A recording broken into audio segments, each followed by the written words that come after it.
नन्हे से गोपाल जी अपने द्वापर युग की कथा, पहले पूर्व जन्म की कथा सुने मीराबाई की।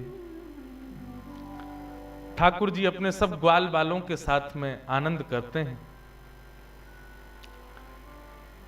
सब ग्वाल बालों के साथ में ठाकुर जी नन्हे से गोपाल जी खेल रहे थे। मधुमंगल, श्री दामा आदि ये सब तन सुखा, मन सुखा, धन सुखा, ये सब ठाकुर जी के सखा हैं। बहुत ध्यान से सुनो।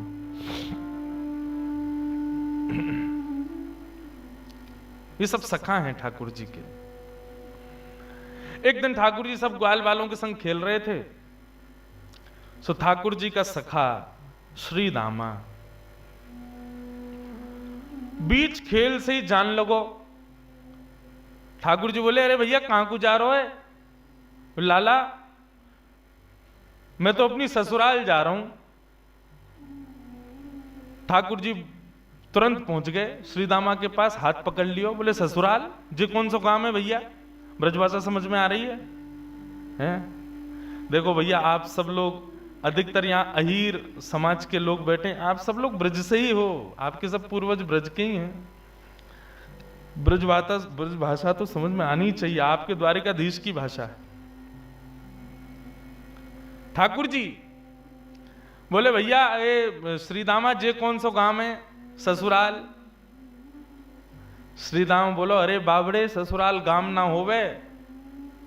बोले, तो फिर का होवे ससुराल? बोले, ससुराल होवे ब्याह एवे के बाद में एक नहीं दो घर है, जहां एक तो होवे अपनी मैया को घर, पिता को घर, और एक होवे पत्नी के मैया पिता को घर, वाकू के हैं ससुराल। ठाकुर जी बोले, तेरी बात मेरे पल्ले ना पड़ रही लाला। अरे ससुराल कहा होवे मुझको जल्दी बता। बोले, अरे ससुराल मतलब पत्नी को माय को। ठाकुर जी बोले, पत्नी? जे पत्नी कौन होवे भैया? श्रीदामा समझा रो है, अरे लाला तू तो बड़ो भोरो है, नेक बड़ो है जाएगो तो तेरो ब्याह है जाएगो, तेरी पत्नी आ जाएगी। ठाकुर जी बोले, मेरी पत्नी आवेगी? बोले, हम बे, तो फिर मेरो ससुराल कहां है? श्रीदामा बोला, मौका पता तेरो ससुराल कहां है, जब ब्याह होगा तब पता चलेगी तेरो ससुराल कहां है। अब तो ठाकुर जी हट करने लगे, बोले, ना मेरो ससुराल बता, मेरो ससुराल कहां है? श्रीदामा बोलो, अरे अपनी मैया से जाके पूछ ले, तेरी मैया बता देगी तेरो ससुराल कहां है। ठाकुर जी खेलते कूदते आज घर आए। यशोदा मैया रसोई घर में प्रसाद सिद्ध कर रही है। ठाकुर जी आके गोद में बैठ गए, बोले, मैया मेरो ससुराल कहां है? अब तो जैसे ही मैया ने सुनी मेरो ससुराल कहां है, लाला बोल लो। मैया बोली, लाला ये कहां से सीख आयो? बोले, आज मैया मैं खेल रहे हो तो श्रीदामा अपनी ससुराल गए हो, तो वो बोलो मैं ससुराल जा रहा हूं, तब से मेरे मन में आ रही मेरो ससुराल कहां है। मैया बोली, ससुराल लाला जब ब्याह है जाएगो तब आएगो ससुराल। बोले, जय श्रीदामा कह रहा हो, मेरो ब्याह कब होएगो मैया? बोले, अरे अभी तू बड़ो तो है जा लाला, तू पे मोह दोनों आवे ना, मैं खवाऊं तो खावे, मैं चलाऊं तो चले, मैं उठाऊं तो उठे, मैं नभाऊं तो नहावे। जब बालक बच्चे सब अपने आप अपने कामन को करन लगे तब उनको ब्याह कर दियो जाए, तब उनके काजे बहू आवे, तब ससुराल होवे। ठाकुर जी बोले, मैया मैं सब काम कर लूंगा अपने आप, तू मेरा ब्याह करा दे, और मेरे काजे बहू लिया। मैया बोली, नेक बड़ो तो है जा लाला, कहां ते लाऊं तेरे काजे बहू? ठाकुर जी बोले, या तो मेरे काजे बहू ला, नहीं तो श्रीदामा अपनी बहू ला रहा हो, बाकी बहू को मैं ले आऊंगा, वो बहू मेरी है जाएगी। मैया जोर से हंसी, बोले, लाला तेरी बात ऐसी ऐसी बात बनावे, बैठो बैठो। मैया बोली, करा दूंगी तेरो ब्याह, ज्यादा चिंता मत करे। अब तो ठाकुर जी रोने लगे, मैया मेरो अभी ब्याह करा, अभी ब्यावे जाऊंगा, मैं तो अभी ब्याह करूंगा। यशोदा मैया परेशान है गई, बोले, लाला चल करा दूंगी तेरो ब्याह, अब रोवे मत। बोले, कब करावेगी? तिथि बता मोकू, तिथि बता, दिन बता, समय बता, सब बता, तब ही जाऊंगा यहां से। यशोदा मैया तो ऐसी परेशान भाई। ऐसे हमारे नन्हे से गोपाल जी बहू की और ससुराल की आस में बैठे हैं। श्री दामा को ब्याह माधवी गोपी से भयो, माधवी सखी से भयो। माधवी आज श्री दामा माधवी को लेने के लिए ससुराल गए। ससुराल से जैसे ही माधवी आने लगी सो मैया ने पढ़ा दी माधवी और पढ़ा लिखा करके भेजी। बोले देख तू अपने ससुराल जा रही है, जमाई राजा लेवे आए हैं, लेकिन ध्यान रखियो, याद रखियो, ससुराल में सबको सम्मान करियो, सबको आदर करियो, सबसे प्रेम से रहियो। मैया खूब सिखा पढ़ा के भेजी अपनी बहू को। लेकिन तेरे पति को एक सखा है, वाको नाम कृष्ण है, बस वहां से सावधान रहियो। क्यों मैया वहां से सावधान क्यों रहूं मैं? बोले अरे मैंने सुनो है वो कन्हैया जाकू अपना रूप दिखा दे, जाकू एक बार अपनी तिरछी नजर से देख ले, वाको फिर गृहस्थ आश्रम गृहस्थ जीवन बर्बाद है जाए। वो फिर बई को देखतो रे, वाके रूप में कछु जादूगर है वो जाकू देख ले, वाकू अपनो बना ले, फिर वो अपने पति को ना रहे वही को है जाए। मां की बात सुन करके माधवी घबरा गई। बोले ऐसा कैसो है कि पति छूट जाए वासे? बोले यही मारे मैं कह रही हूं तू सब कछु करियो, लेकिन तू मुंह को वचन दे के जा, वाह कृष्ण को अपनो मुख मत दिखाइयो। चाहे तो को जीवन भर घूंघट करके रहना पड़े, लेकिन कृष्ण को मुख मत दिखाइयो। माधवी बोली मैया मैं वचन दे के जा रही हूं, वह कृष्ण को मुख नहीं दिखाऊंगी। श्री दामा माधवी को लेकर के ब्रज जा रहा है। श्री दामा पहले ही माधवी से चर्चा करते आ रहा हो रास्ता भर। सो श्री दामा ने कही, बोली अरे सुन, ब्रज में अभी मैया मिलेगी, पिताजी मिलेंगे, सब मिलेंगे, सबके संग फिर बोलो मेरो एक सखा है कृष्ण, वाकू जब से मैंने बताई ससुराल के बारे में, ब्याह के बारे में, तब ते बड़ा उतावलो है, तो है सके वो तो से मिलवे आवे तो वाकू अपना मुख दिखाई दियो। मीराबाई ने जैसे ही कृष्ण को नाम सुनो महाराज, माधवी ने जैसे ही कृष्ण को नाम सुनो, आधे रास्ता में ही घूंघट कर लियो। बोले वहां से ही तो बचवे के काजे मैया ने कही है, वाकू मुख नहीं दिखाऊंगी। बंधुओं, संसार में जिससे मुख छुपाना चाहिए हम उसको तो दिखाते हैं, और जिससे कभी नहीं छुपाना चाहिए उसी से छुपाते हैं।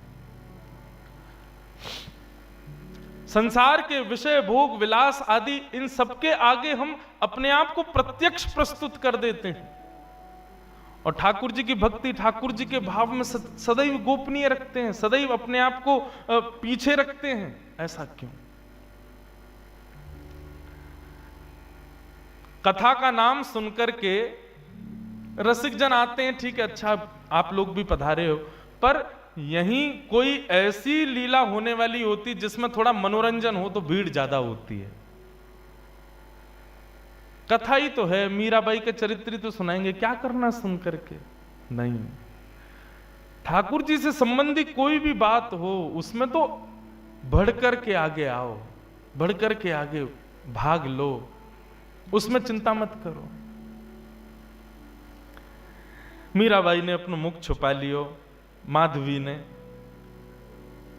जैसे ही वृंदावन पहुंची बैलगाड़ी,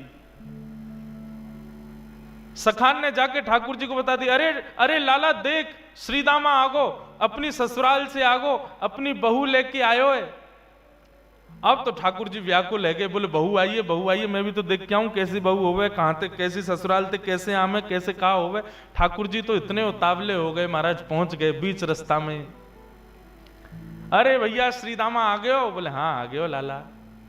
कहाँ है तेरी बहू, कहाँ बैठी है? बोले पीछे बैठी है। बोले अच्छा, मुंह को मुख दिखाई दे। बोले तू देवर है, वो तेरी भाभी है, भैया खुद ही देख ले। जैसे ही रथ रुका, माधवी भीतर से सुन रही थी कि कृष्ण आ गया है। माधवी ने घूंघट कर लियो, आसपास सौल आदि और पड़ी, वो भी ऊपर से डाल ली, मुख मोड़ करके बैठी है, कहीं से भी मुख दिख नहीं जाए, एक अंग भी मेरो दिख नहीं जाए, मेरो पातिव्रत धर्म नष्ट नहीं है जाए। मेरी मैया ने मुझसे कही कि जो वाकु देख ले या वाकी नेत्रन में आ जाए वो कभी जीवन भर अपने पति की ना रह पावे, वाकु मुख नहीं दिखाऊंगी। ठाकुर जी भीतर पहुंच गए। श्याम सुंदर बैठे हैं सामने और माधवी से कह रहे हैं, अरे श्रीदामा की बहू नेक हमऊ तो दिखा, तेरो मुख कैसो है, अरे नेक दिखाए दे। मेरी मैया ने तो, मैंने तो मैया से कही मैं श्रीदामा की बहू ले जाऊंगा, मैं तो तू को ले जावे बारो, लेकिन मैया ने मुझसे कही है कि वो मेरा ब्याह कराई देगी, मैं तो ब्याह कर लूंगा, मेरी वो बहू आ जाएगी, लेकिन एक बार देखूं तो सही बहू होवे कैसी है, नेक दिखाए दे। मीराबाई तो और छुपावे, मुख नहीं दिखावे ठाकुर जी को। ठाकुर जी कभी पाम पकड़े सो इधर को है जाए, नेक ठाकुर जी बगल में आमे सो इधर को भाग जाए। खूब देर ठाकुर जी मनोहार करते रहे, लेकिन माधवी ने अपना मुख नहीं दिखाया। थोड़ी बहुत देर तो ठाकुर जी मनोहार करते रहे, जब माधवी ने मुख नहीं दिखाया सो ठाकुर जी बोले, देख तू मोसों अपनो मुख छुपाए रही है, तो है ना पतो मेरो मुख देखवे के काजे सब तरस हैं, सब तड़फ हैं। बड़े बड़े ऋषि महात्मा ज्ञानी हिमालय पे जाकर के तपस्या करें तब जाके मेरो मुख दिखे, और तेरे सामने प्रत्यक्ष बैठा हूं, हाथ जोड़ रहा हूं, पाम पर रहा हूं, तब वो अपना मुख नहीं दिखा रही है। जा तड़पेगी तू मुंह को देखवे के काजे, तरसेगी, व्याकुल रहेगी जीवन भर। माधवी ने मानो ऐसा इशारा किया कि मोह देखवे की जरूरत ना है, मोह तड़पवे की जरूरत ना है, चले जाओ यहां से। ठाकुर जी निकल के बाहर आए, बोले, अरे श्रीदामा मोह तो लगे तेरी बहू भेड़ी दिखे, बाकी आंख कमजोर, बाकी एक आंख ते काणी है। श्रीदामा बोलो नहीं तो। बोले तो नाक टेढ़ी है, बोले नहीं तो। बोले होठ कटे हुए हैं, बोले नहीं तो। बोले दिखाई ना रही, ऐसे मुंह छुपा रही है जैसे कितनी कुरूपणी है। कोई बात ना श्रीदामा, मेरी बहू आवेगी, मैं तो को नहीं दिखाऊंगा, ले जा अपनी बहू है। माधवी चली गई, अपने घर आ गई। लेकिन बंधुओं, गोविंद दामोदर स्तोत्र में कहते हैं ना, ग्रहे ग्रहे गोप वधू कदम्बा, सर्वे मिलित्वा समवाप्य योग्यम, पुण्यानि नामानि पठन्ति नित्यम, गोविंद दामोदर माधवेति। ब्रज में तो और कुछ होता ही नहीं है, हर घर में केवल कृष्ण की चर्चा चलती रहती है। सुबह उठने से लेकर रात्रि सोने तक केवल कृष्ण कृष्ण कृष्ण। कृष्ण ने ऐसो कियो, कन्हैया ने ऐसो कियो, अरे आज तो नंद को लाला वहां घूम रहे हो, अरे आज तो नंद को लाला वहां डोल रहे हो, सब जगह यही चर्चा। अब माधवी सोचे इन पे और कोई बात ही नहीं है, अगल बगल की सब गोपियां, पूरे घर गृहस्थी की कोई बातचीत नहीं, बस पूरे दिन वो नंद को लाला ऐसो करे, नंद को छुरा ने आज तो ऐसो कियो, अरे आज तो माने ऐसो कियो, पूरे दिन वही की चर्चा।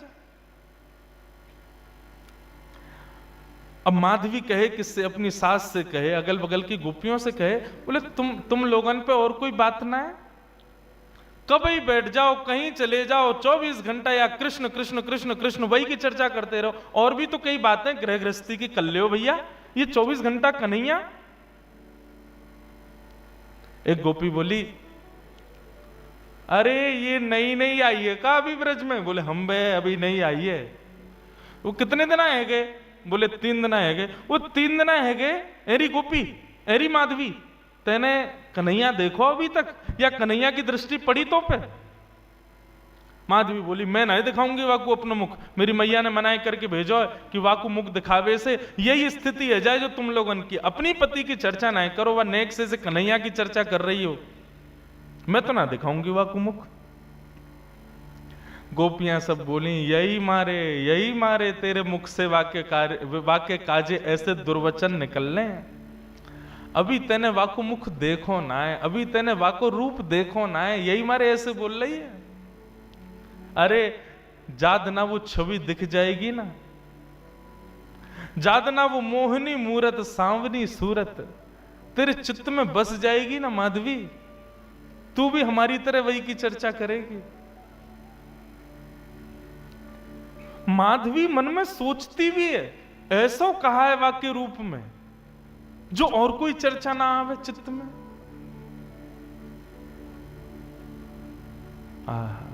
बंधुओं, अस्त सखा गाते हैं, सबने गाया, किसने नहीं गाया। कैसो है ठाकुर जी को रूप, श्री कुंभनदास जी कहते हैं अपने एक पद में,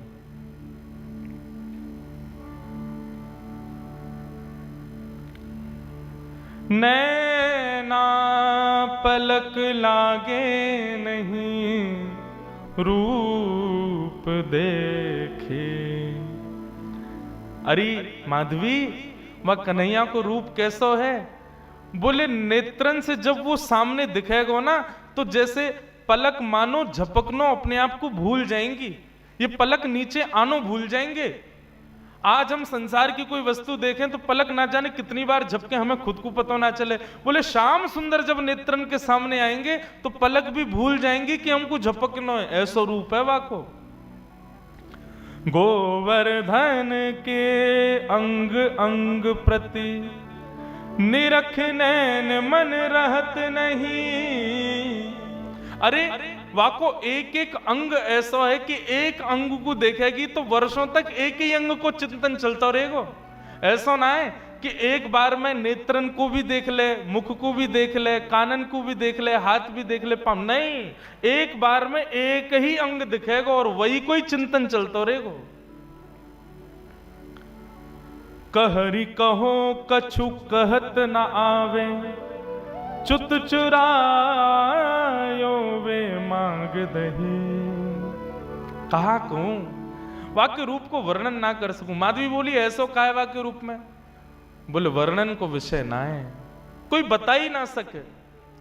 अरे कितनों बड़ो वक्ता आ जाए, वाक्य रूप को वर्णन कोई ना कर सके। कुंभनदास प्रभु के मिलवे की, कुंभनदास प्रभु के मिलवे की, सुंदर बात सखियन सो कहे। आहा नैन पलक लागे नहीं। ऐसा रूप है वह कन्हैया को। अब तो माधवी पतो चल जाए या गली में कन्हैया है तो वह गली में ना जावे, पतो चल जाए कि यहां से अभी गुजरे तो वहां नहीं जावे, हर जगह से अपने आप को बचावे। लेकिन मैं अपनी कथा में कहा करता हूं बंधुओं, 5000 साल पुरानी बात नहीं, आज भी वृंदावन आपके भीतर पंच रसों से कृष्ण को प्रवेश कराता है। आज भी देखोगे तो श्री कृष्ण दिखेंगे वृंदावन में, कहीं नहीं तो दीवारों पे दिख जाएंगे, कहीं नहीं तो कहीं भी दिख तो जाएंगे। आंख बंद कर लोगे तो कानों से नाम के रूप में प्रवेश कर जाएंगे, कान भी बंद कर लोगे तो जीभ से जो भी पा रहे हो वो सब प्रसाद ही है, वृंदावन में सब भोग ही है, तो रूप रसना के रूप से प्रवेश कर जाएंगे। मुख से कुछ खाओगे नहीं, नेत्रों से देखोगे नहीं, आंखों कानों से सुनोगे नहीं, तो नासिका से प्रवेश कर जाएंगे। क्योंकि वृंदावन में जितनी हवा बह रही है वो भी राधा रमण, राधा वल्लभ, बांके बिहारी, मदन मोहन, राधा दामोदर सबके चरणों का स्पर्श करके बह रही है। कहां तक बचोगे? वृंदावन पहुंच गए, वृंदावन की सीमा में प्रवेश कर गए, भजन आपका तब से शुरू हो जाता है। सांस लेना भी भजन है वृंदावन में, क्योंकि हवा में भी कृष्ण तत्व है। माधवी कहां तक बचाए अपने आप को? मैया ने कही मुख मत दिखाइयो। अरे मुख तो मैं खूब छुपा रही हूं, लेकिन कानों से भी कृष्ण कृष्ण। जहां बैठ जाऊं कहीं भी ऐसी कोई जगह ही नहीं जहां कृष्ण की चर्चा नहीं होती। माधवी तो अब तो ये स्थिति हो गई कि रात में सपने में भी उसको ठाकुर जी के अनुभव होते हैं। मुख नहीं दिखता क्योंकि देखा तो कभी है नहीं, लेकिन इतना सुन लिया है कि उसको अनुभव हो गया है कि चरण ऐसे हैं, हाथ ऐसे हैं, चाल ऐसी है, मुस्काते हैं तो ऐसे, फिर उठ जाती है, मुख से पानी से मुख धोती है और फिर विचार करती है सोऊं भी तो कैसे, नींद में भी तो वही दिख रहा है, कहां तक बचूं मैं। माधवी की ये स्थिति। 24 घंटे चिंतन में श्री कृष्ण श्री कृष्ण श्री कृष्ण। एक दिन परेशान हो गई, रात्रि में सो गई, कानों में रुई लगा ले तो भी क्या, चिंतन में तो वही चल रहा है, कहां तक बचे।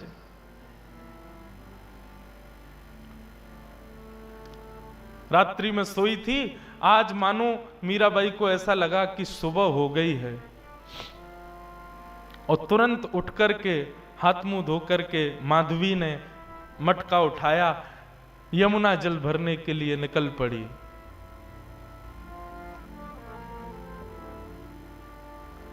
उसको लगा समय हो गया है यमुना जल भरने का। सब गोपियां साथ में जाती थीं यमुना जल भरने के लिए, लेकिन मीरा आज माधवी समय से पहले ही उठ करके चली गई। उसको लगा कि समय हो गया है, और पहुंच गई यमुना के तट पर। तट पर जाकर के देखा अभी तक कोई भी नहीं, अकेली मैं, बाकी सब कहां चली गई। हो सकता है मुझे विलंब हो गया हो, या मन में भाव आया मैं जल्दी आ गई हूं तो कोई बात नहीं, भर लेती हूं, आई गई हूं तो। अकेली है यमुना के तट पर माधवी। जैसे ही यमुना जल भरने लगी मटके में, रोज उठा के लेके जाती है खुद ही, लेकिन आज मटके में जल जैसे ही भरा, उठाया तो उठे ना, भार बढ़ गया है, भारी हो गया है। अब तो लगी है उसको उठाने में, कभी खूब प्रयास करती है, खींचती है, आसपास देखती है कोई आ जाए, कोई आके उठवा दे।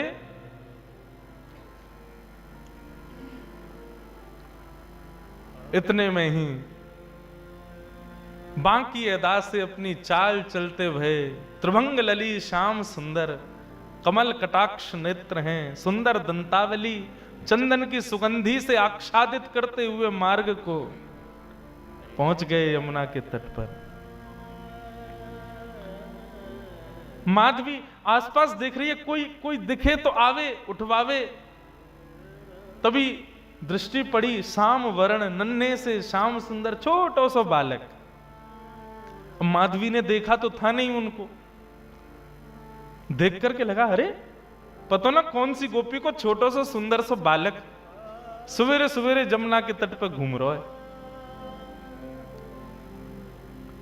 मीराबाई ने तुरंत आवाज दी, अरे ओ लाला, अरे ओ भैया, नेक अयो, इतकू अयो। ठाकुर जी कूदते फांदते अपनी चंचल अदा से, कभी यहां देखें कभी वहां देखें, ऐसी मधुर मुस्कान उनकी, पहुंच गए माधवी के पास। एक बार को तो मानो जैसे देखती रह गई माधवी, लेकिन मन में ये एक बार भी नहीं आया कि ये वही तो नहीं है जिससे बचना चाह रही हूं। नन्नो सो बालक है, चंचल सोया को बदन है, जरूर कोई गोपी को छोरा होगो। मटकी रखी है और माधवी ने कही, अरे लाला तूने किए जल की भरी, यमुना जल की भरी मटकी ने उचाए दे, मुंह पे उठना ही रही है, बहुत भारी है गई है। ठाकुर जी इशारों करके बोले हाँ मैं उठवाए दूं।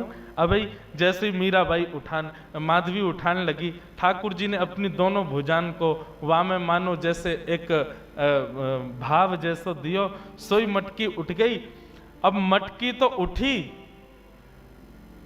ठाकुर जी नेक से नेक उठा के इतनी ऊपर तक कर देते, लेकिन ज्यों ज्यों मटकी उठाई ठाकुर जी त्यों त्यों लंबे रहते चले गए और बिल्कुल मीराबाई के सन्मुख खड़े है गए। ऊंचाई करके जैसे ही मटकी शीश पे धारण कराई, शीश पे मटकी धारण करते ही माधवी ने अपने नेत्रन से सामने देखो, और जैसे ही सामने देखा, आहा, वरहा पीडम नटवर वपुः कर्णयो कर्णकारम, विभ्रदवासः कनक कपिसं वै जयंतीं चमालां, रंध्रान वेणु वधर सुधया पूरयन गोप वृंदै वृंदारण्यम, स्वपद रमणम प्राविशद गीत कीर्ति। दोनों भुजा से मटकी पकड़ रखी है, नेत्रों से सामने श्याम सुंदर को देख रही है, मुख खुला हुआ है, प्रश्वेत के बिंदु माथे से नीचे गिर रहे हैं, और अचेत अवस्था में मीराबाई उनके रूप को देख रही है, माधवी उनके रूप को देख रही है।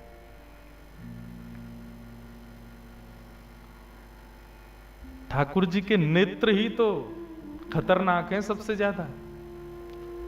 एक बार दृष्टि पड़ जाए तो फिर कोई और के रह नहीं पाओगे। मेरे मन में बंधुओं आता है कि हम ठाकुर जी के दर्शन करके पुनः सहज इसलिए हो जाते हैं क्योंकि हमने उनको देखा, उन्होंने अभी हमको नहीं देखा।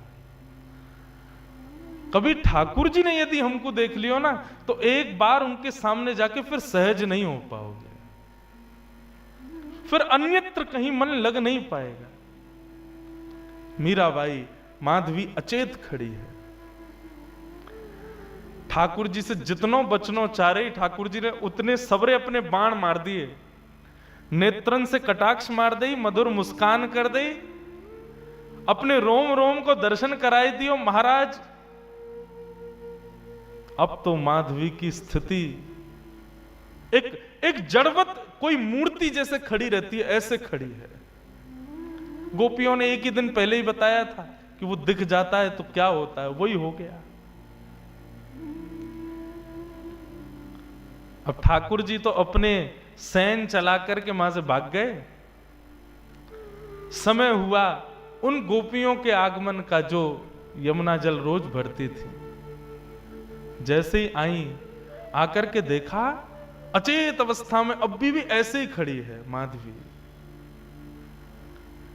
सबने आकर के देखो, अरे ये तो हमारी माधवी है, अरे ऐसे कैसे खड़ी है भैया, अरे सांप सूंघ गए हो का है वो, ये तो ऐसे मूर्तिमंत है कि खड़ी है। कोई हाथ पकड़े, कोई पांव पकड़े, कोई मुख को खींचे, थोड़ी हिलावे, लेकिन बिल्कुल मूर्तिमंत। नेत्रों से केवल 2 अश्रुबिंद गिर रहे हैं, आंखें पलक झपक भी नहीं रही हैं, मानो केवल देह खड़ा हो, चित्त वृत्ति तो ले गया अपने साथ। खड़ी एक गोपी बोली, अरे का है वो, कोई ने टोना कर दियो का, कोई ने मंत्र फूक दियो का। एक गोपी मंद मंद मुस्काए के बोली, बोले कहीं ऐसा तो ना है नंद जी को छोनाया ने देख लियो होए। अरे जो ज्यादा वासे बचवे को प्रयास करे वो वही कोई पकड़े। ये बहुत घूमती ना, वाकू नहीं देखूंगी, वाकू मुख नहीं दिखाऊंगी, वासे वाकू वाकी तरफ नहीं करूंगी। मुझे लगे कहीं वही ने तो याकू अपनो दर्शन नहीं करा दियो।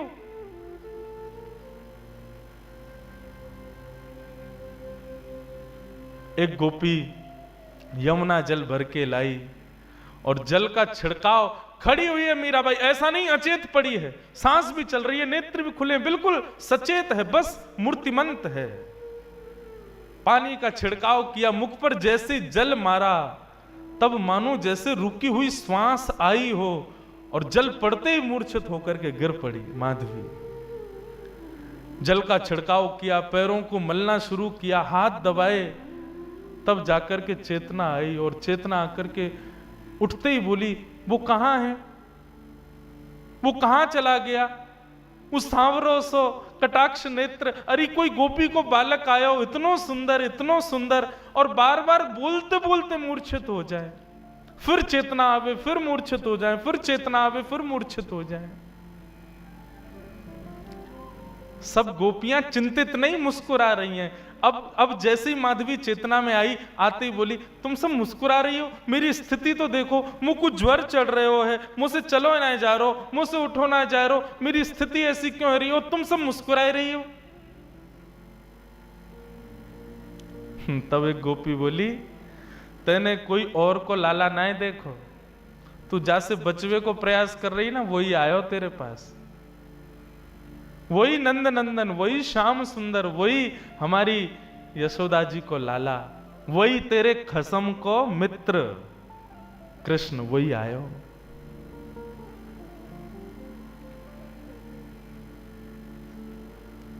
मीराबाई,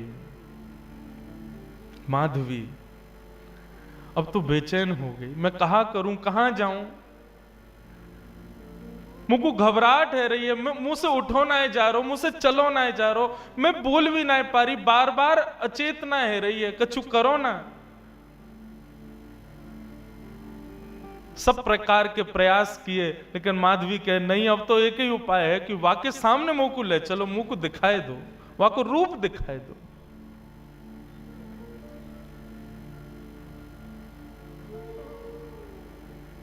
बंधुओं, कृष्णदास जी सही कहते हैं,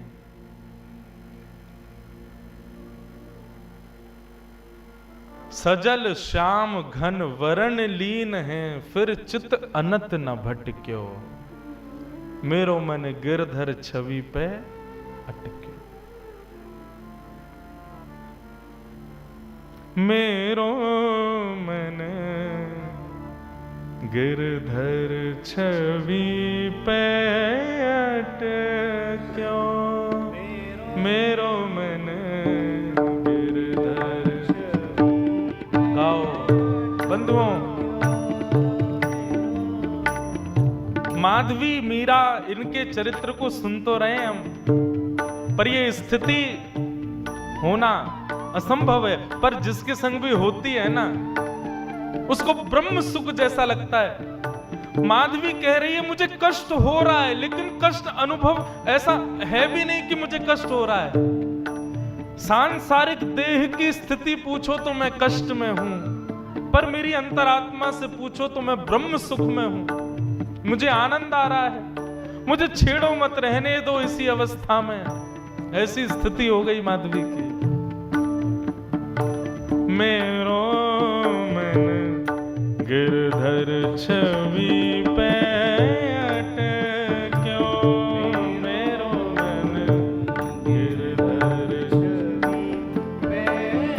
बंधुओं सुनो, नेत्र बंद करके अपने चित्त में ठाकुर जी का स्मरण करो, दिव्य झांकी का अनुभव करो और संग संग गाओ, मधुर भाव से गाओ, ठाकुर जी को याद करके गाओ।